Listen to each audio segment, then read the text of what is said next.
अब तो हो गया कि ईयू के साथ फ्री ट्रेड एग्रीमेंट हो गया और अब एप्टमा कह रहा है कि 9 अरब डॉलर्स की हमारी बरामदात खतरे में, 1 करोड़ नौकरियां खतरे में। दुनिया भी समझती है, लेकिन भारत ने अपनी ताकत मनवा ली है। यूरोपीय यूनियन और भारत के फ्री ट्रेड एग्रीमेंट से पहले पाकिस्तान यूरोपीय यूनियन की मंडी में निस्बतन बेहतर पोजीशन में था और बांग्लादेश की जो मार्केट है ये इंडिया क्रैश कर देगा। तो ये पाकिस्तान और बांग्लादेश तो मुकाबला नहीं कर पाएंगे। फ्री ट्रेड का मुआहदा हुआ है या हो रहा है इंडिया और यूरोपीय यूनियन के साथ, ये हमारे लम्हा फिक्रिया है। यूरोपीय यूनियन और भारत के मुआहदे के मुताबिक 27 यूरोपीय ममालिक में भारतीय टेक्सटाइल मसनूआत समेत कई दीगर मसनूआत पर टैरिफ बतदरीज जीरो कर दिया जाएगा। इंडियंस को एडवांटेज है इसमें, वो ये है कि एवरीथिंग इज जीरो टैरिफ है। जो डील भारत की अर्थव्यवस्था को रॉकेट की रफ्तार देगी, वही डील तुर्की के राष्ट्रपति रजब तैयब अर्दोआन के अहंकार को मिट्टी में मिला देगी। 44% इन्वेस्टमेंट जो है, यानी कि जो गैर मुल्की या फॉरेन इन्वेस्टमेंट जो है वो 44% पाकिस्तान में कम हो गई है। देखिए, भारत जो है ना इस वक्त दुनिया की 5 बड़ी मईशत है और इंतहाई तेज रफ्तारी से वो तरक्की कर रहा है। इसलिए चाहे अमेरिका हो, चाहे यूरोपियन यूनियन हो और चाहे चीन हो, तीनों ये चाहते हैं कि भारत के साथ ताल्लुकात बढ़ाएं। तो अब इस फ्री ट्रेड एग्रीमेंट के बाद वो फायदा हम कैसे उठा पाएंगे? यूरोपीय यूनियन और भारत के दरमियान इस ट्रेड डील के असरात पाकिस्तानी मईशत पर पड़ेंगे और खासतौर पर पाकिस्तान की टेक्सटाइल इंडस्ट्री मुतासिर होगी। अब अमेरिकन अगर अपसेट है तो पाकिस्तान और बांग्लादेश भी अपसेट है। जय हिंद दोस्तों, a very warm welcome to Hindustan special channel. जैसा कि दोस्तों आपने क्लिप में देखा, भारत और यूरोपियन यूनियन के बीच हुई इस बड़ी डील से पाकिस्तान को बहुत ही भारी नुकसान झेलना पड़ सकता है। दरअसल पाकिस्तान मीडिया चर्चा कर रहा है कि पाकिस्तान से इस डील से 1 करोड़ नौकरियां जा सकती हैं और इस डील से पाकिस्तान को लगभग 9 अरब डॉलर से ज्यादा का नुकसान हो सकता है। दरअसल भारत पाकिस्तान की मार्केट पर पूरी तरह से कब्जा करने को तैयार है। दूसरी तरफ भारत ने तुर्की को भी बड़ा झटका देते हुए यूरोपियन यूनियन के साथ हुए मुक्त व्यापार समझौते का लाभ देने से तुर्की को साफ इनकार कर दिया है। भारत और यूरोपियन संघ के बीच हाल ही में संपन्न हुए मुक्त व्यापार समझौते को मदर ऑफ ऑल डील्स कहा जा रहा है।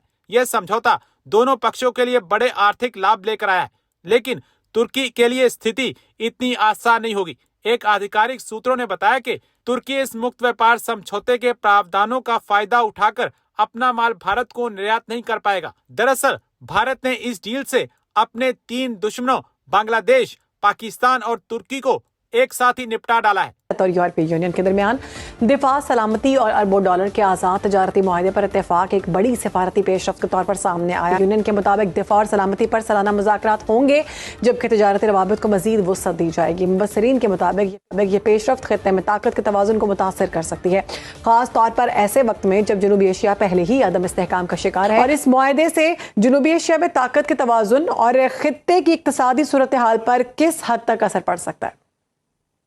बहुत शुक्रिया आपका।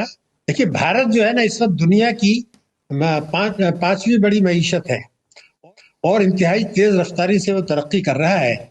इसलिए चाहे अमेरिका हो, चाहे यूरोपियन यूनियन हो और चाहे चीन हो, तीनों ये चाहते हैं कि भारत के साथ ताल्लुकात बढ़ाएं। बिल्कुल ये वाज़ेह है कि भारत जो भी हिकमत अमली अपना रहा है उससे ये समझना है कि वो दुनिया को धोखा दे रहा है, ऐसी बात नहीं है। दुनिया भी समझती है, लेकिन भारत ने अपनी ताकत मनवा ली है। अब मैं आपको अर्ज कर दूं, यूरोपियन यूनियन के साथ जो मुआहदा हुआ है उसके बाद यूरोपियन यूनियन ने जुमला क्या कहा है उस पर गौर कीजिए। वो ये कहते हैं कि आज हम ये कह सकते हैं कि भारत और यूरोपियन यूनियन मिलकर दुनिया तारीख रकम कर दी है हमने, ये कह रहे हैं। इससे पहले चीन, जिससे कि उनके ताल्लुकात अच्छे नहीं है, चीन ने उसको ब्रिक्स में भारत को शामिल किया, पाकिस्तान को नहीं किया। मगर चीन ने अभी चंद रोज पहले ये कहा कि भारत जो है हमारा एक दोस्त मुल्क है। अमेरिका ने उससे पहले कहा था कि भारत और अमेरिका मिलकर दुनिया बदल सकते हैं। वो कह रहे हैं कि आप जो है, हम बात कर रहे हैं डीग्लोबलाइजेशन की, वो ग्लोबलाइजेशन की बात कर रहे हैं। ईयू को बहुत ज्यादा एडवांटेज हो गया, इंडिया को बहुत ज्यादा एडवांटेज हो गया। ठीक है जी। अब 96 to 7% जो India EU exports to India है, खत्म, उसके ऊपर कोई टैरिफ्स नहीं है। इंडिया की भी 97% जो टैरिफ लाइन है वो खत्म। अब मुझे सिर्फ आप इतना बता दें, just tell me this one big thing, आप सिर्फ मुझसे इतना बता दें कि how come this is going to be like this is going to take advantage. ये एडवांटेज किस तरह इंडिया के, ये बहुत बड़ा एडवांटेज होने वाला है। और बांग्लादेश की जो मार्केट है ये इंडिया क्रैश कर देगा। ये अब सुनिएगा, and this will be a challenge for Pakistan as well. तो यहां से अंदाजा लगाएं आप कि किस पैमाने के ऊपर ये सब कुछ होने जा रहा है। यानी कि वो ये कह रहा है, बांग्लादेश जो है वो, आप पहले कहते अगर $250 की मार्केट है यूरोप की टेक्सटाइल की फॉर एग्जांपल, वो कह रहा है इंडिया बांग्लादेश अकेला $30 ले जाता था, ठीक है जी, अब हम वो ले जाएंगे। अब वो कह रहा है 7 से 30-40 अरब डॉलर पे हम चले जाएंगे। बांग्लादेश तो वैसे ही फाइनेंशियली नुकसान में चले जाना है, बांग्लादेश ने तो पहले वैसे ही नुकसान में चले जाना भैया। ये है पॉइंट। इंडिया को एडवांटेज ये है, डीग्लोबलाइजेशन को लेके अमेरिकन कंसर्न है, इंडियंस कह रहे हैं कि भाई हम तो अपना काम करेंगे। अब फॉर एग्जांपल ये जो जैसे मैं कह रहा हूं कि इंडिया ने 97% जो वो हो रहा है तो खत्म, यानी कि ऑटोमोबाइल्स के ऊपर जो टैरिफ था 110% था, वाइन्स पे टैरिफ 150% था, मतलब चॉकलेट ऑलिव ऑयल पे 50% था। अब जो है वो पहुंच गए यूएई के विजिट पर और वहां जाकर कहा यही जा रहा है कि जी इन्वेस्टमेंट पे बात की जाएगी, जो गल्फ में टेंशन है उस पे बात की जाएगी, ईरान के बारे में बात की जाएगी और कई दूसरी बातचीत जो है वो करने के लिए आसिफ अली जरदारी साहब जो हैं वो जी बिल्कुल दुबई के विजिट पर पहुंचे हैं।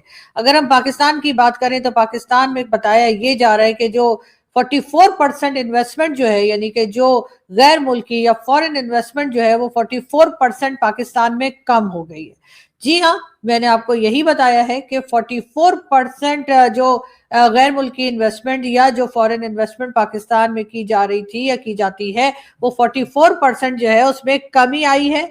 और उसी के साथ साथ जो है बहुत से लोग जिनका बस चला, जो निकल पाए वो जी पाकिस्तान से निकल भी गए हैं। और कहा यह जा रहा है तकरीबन 7,62,000 लोग सिर्फ एक साल के अंदर पाकिस्तान छोड़कर किसी भी दूसरी कंट्री की तरफ चले गए हैं। अगर कोई विजिट वीजा पर गया है, कोई पक्का गया है, किसी ने वापस आना है, किसी ने वापस नहीं आना है, लेकिन बहरहाल मुल्क छोड़ गए हैं तकरीबन 7,62,000 लोग। और हमारे जो हुक्मरान है वो कहते हैं कि जी सब कुछ बहुत बेहतरीन जा रहा है, सब कुछ बहुत अच्छा जा रहा है और कोई टेंशन की बात नहीं है। पंजाब में जी जैसे कि आपने देखा कि मरियम नवाज के बेटे की जिस तरह से शादी की फंक्शंस हुए और जो खर्चा किया गया, उसके बाद बड़ी बातें की गई कि जी पंजाब को ऐसा बना दिया वैसा बना दिया।